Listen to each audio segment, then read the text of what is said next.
नमस्कार students. Next lecture जो हमारा है यहाँ पे हम बेसिकली एक न्यूमेरिकल देख रहे हैं। ठीक है, न्यूमेरिकल किस पे? ये थ्योरी ऑफ बेंडिंग पे है, जो हमने पहले डेरिवेशन किया था। बेंडिंग जो हमारी इक्वेशन थी, ठीक है, m/i = σ/y। तो एक क्वेश्चन है बेसिकली, इसमें एक टी सेक्शन दे रखा है। टी सेक्शन का मतलब ये है कि ये एक बेसिकली बीम है, ठीक है, टी शेप की। टी शेप मतलब ये इस बीम की एक लंबाई है ऐसे, ठीक है, और ये बीम जो है इस तरीके से सिंपली सपोर्टेड है, इस पर कोई लोड लग रहा है हमारा W। तो अगर यहाँ से हम देखें, इसका साइड से जो क्रॉस सेक्शन हमें दिखाई देगा वो कैसा है? क्रॉस सेक्शन इस तरीके का है, आई शेप का, ठीक है, सॉरी टी शेप का। टी शेप का क्या है? इसका क्रॉस सेक्शन है। तो उस क्रॉस सेक्शन के लिए हमें निकालनी है बेंडिंग स्ट्रेस, कि इसमें कितनी बेंडिंग स्ट्रेस उत्पन्न हो रही है हमारी, ठीक है, कहाँ पे? अधिकतम जो हमें निकालनी है कि अधिकतम बेंडिंग स्ट्रेस जो है कितनी उत्पन्न हो रही है और वो कहाँ पे हमारी उत्पन्न हो रही है। तो इसके लिए हमें क्या दिया हुआ है? इसके लिए हमें बेसिकली दिया हुआ है एक बेंडिंग मोमेंट, जो बेंडिंग मोमेंट इसके ऊपर लग रहा है, ठीक है। पहले दिया हुआ है हमें बेंडिंग मोमेंट, कि बेंडिंग मोमेंट जो है वो कितना है? 3.4 किलो न्यूटन पर मीटर, ठीक है, 3.4 किलो न्यूटन पर मीटर हमें दिया हुआ है बेंडिंग मोमेंट, और इसके लिए बेंडिंग स्ट्रेस निकालनी है। तो सबसे पहले तो क्या है, हम इसे दो भागों में डिवाइड कर देंगे। एक ये नीचे वाला, इसको बोलते हैं हमारा वेब। ये जो बीच वाला पोर्शन है ये इसको बोलते हैं हमारा वेब, और ये होती है हमारी फ्लैंज। तो वेब को हमने एरिया A1 लिया है और फ्लैंज को हमने एरिया A2 लिया है, ठीक है।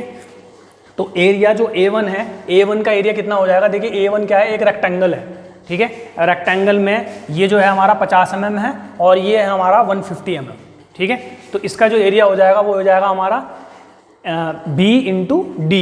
तो B है हमारा कितना? 50 और D है इसकी 150, तो ये हो जाएगा 7500 mm², ठीक है।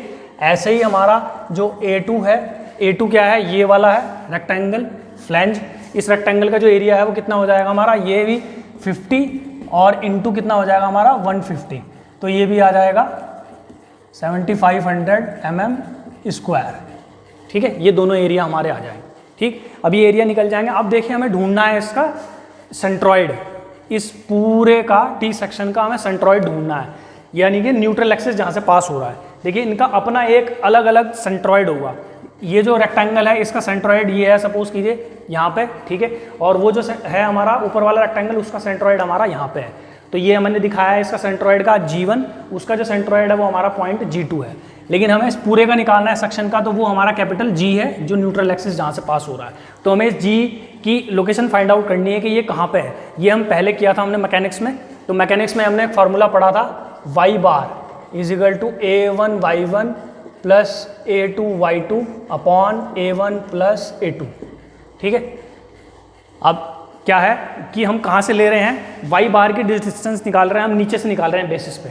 बेस पे हमने एक लाइन मान के चलिए कि यहाँ पे एक लाइन है, जैसे हमने पैरेलल एक्सिस थ्योरम में पढ़ा था कि पैरेलल एक्सिस थ्योरम में ये एरिया है और ये एक लाइन है AB।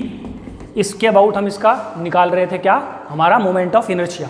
तो ऐसे ही हम यहाँ मान के चलेंगे कि ये लाइन एक टेंजेंट है, जो टेंजेंट है वो इसे टच करके जा रही है। इसके अबाउट मुझे क्या निकालना है? इसका मोमेंट ऑफ इनर्शिया निकालना है, ठीक है। तो ये एक एरिया हो गया, इसका मोमेंट ऑफ इनर्शिया निकालना है इस लाइन के अबाउट, बेस के अबाउट। तो हम बेस से लोकेशन फाइंड आउट करेंगे किसकी? इसके न्यूट्रल एक्सिस की, यानी कि इसके सेंट्रॉइडल एक्सिस की लोकेशन पता करेंगे। तो सेंट्रॉइडल की लोकेशन पता करने का फॉर्मूला हमारा ये है। y बार जो है बेसिकली क्या है? हमारा डिस्टेंस है कहाँ से? नीचे से, बेस से, ठीक है। और ये y के अबाउट क्या है? सिमेट्रिक है। तो इसीलिए हम जो है y बार निकाल रहे हैं, क्योंकि वैसे तो हमें पता है कि ये बीच में ही होगा।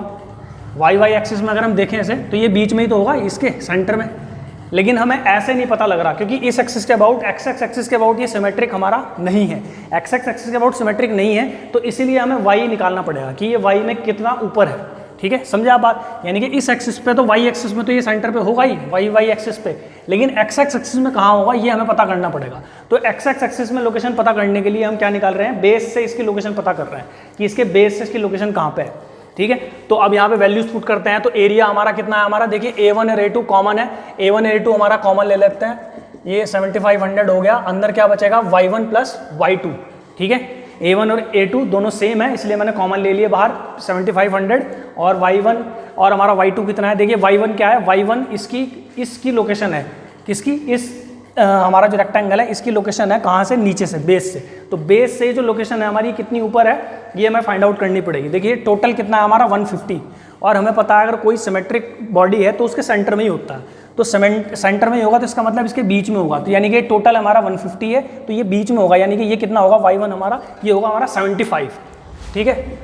y1 हमारा क्या होगा 75, क्योंकि ये 75 पे होगा, ये 150 है तो ये बीच में होगा, इसलिए ठीक है। ये क्या है हमारा y1 75, और y2 हमारा कितना होगा, y2 देखिए यहाँ से हमें मेजर करना है, ठीक है। y2 कहाँ से होगा हमारा, यहाँ से होगा बेस से, और इसकी सेंट्रॉइड की लोकेशन, तो बेस से y2 जो हमारा कितना है, ये g2, ये कितना होगा, देखिए ये तो यहाँ से यहाँ तक कितना है 150 और प्लस ये टोटल कितना है हमारा, ये 50 है, तो ये होगा हमारा 25, तो यानी कि ये हमारा 150 और प्लस कितना हो जाएगा हमारा 25, ठीक है। ये चीज़ क्लियर है, तो ये हो जाएगा हमारा 175 अपॉन हमारा एरिया, टोटल एरिया देखिए कितना था हमारा, ये डबल कर दीजिए इसका, ये हो जाएगा 2 × 7500, ठीक है।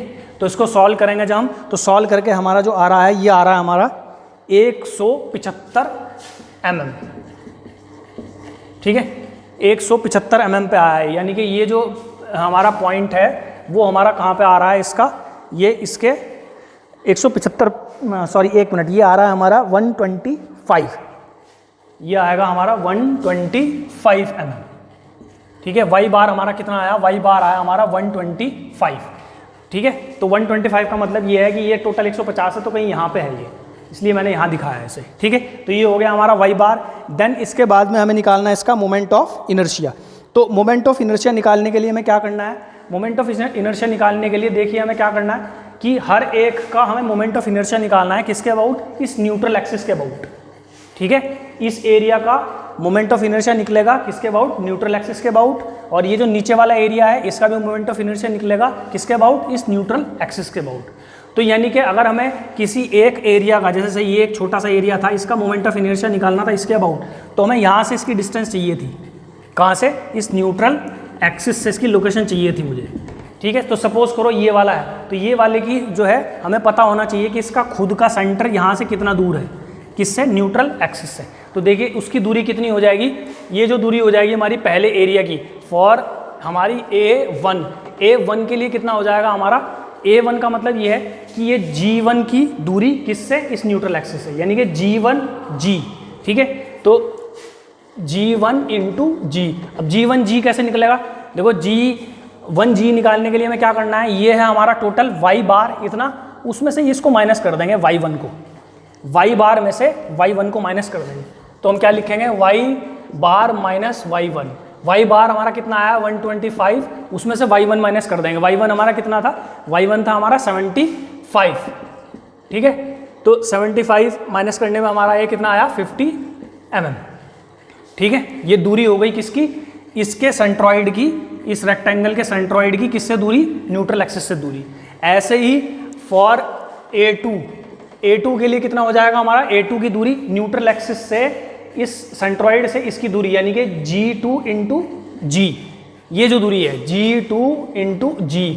अब देखिए G2 × G कितनी होनी चाहिए, देखो ये टोटल हमारा कितना है, ये हमारे यहाँ से यहाँ तक y2 है, तो y2 में से बेसिकली हम क्या माइनस कर देंगे, y बार माइनस कर देंगे, y2 यहाँ तक है, उसमें से y बार माइनस कर दोगे तो हमें ये पता चल जाएगा, ठीक है। ये तो ये हमारा कितना हो जाएगा y2 माइनस y बार, और y2 हमारा कितना था, y2 था 175, तो 175 माइनस y बार कितना था हमारा 125, तो ये भी हमारा कितना आया, ये भी 50 mm आ गया, ठीक है। तो ये हमारी लोकेशन पता चल गई हमें किसकी, इन दोनों की, ठीक है। एक बार देख लीजिए क्लियर हो जाए।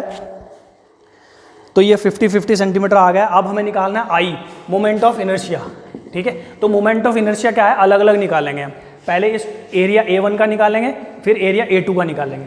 तो एरिया A1 का निकालने के लिए जो फॉर्मूला है हमारा, वो क्या था हमारा, ये था IXX + A × h², ठीक है, प्लस ये तो हो गया एरिया A1 के लिए, A1 H1, ठीक है। इसको हम नाम दे सकते हैं, ये आपका H1 है और ये आपका H2 है, ठीक है।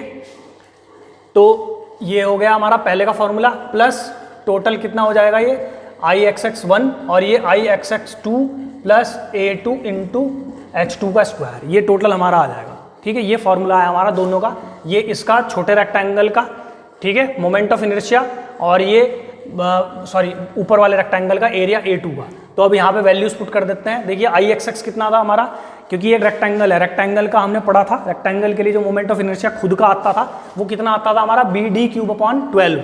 ठीक है, यहाँ लिख देते हैं B D cube upon 12 plus A1 into H1। देखिए एरिया A1 कितना था हमारा, चलो अभी वैल्यू बाद में पुट करेंगे, लिख देते हैं पहले A1 स्क्वायर, ये हो गया प्लस ये हो गया हमारा, ठीक है, बी डी क्यूब। ऐसे ही इसका B D cube upon 12 plus A2 into H2 का स्क्वायर।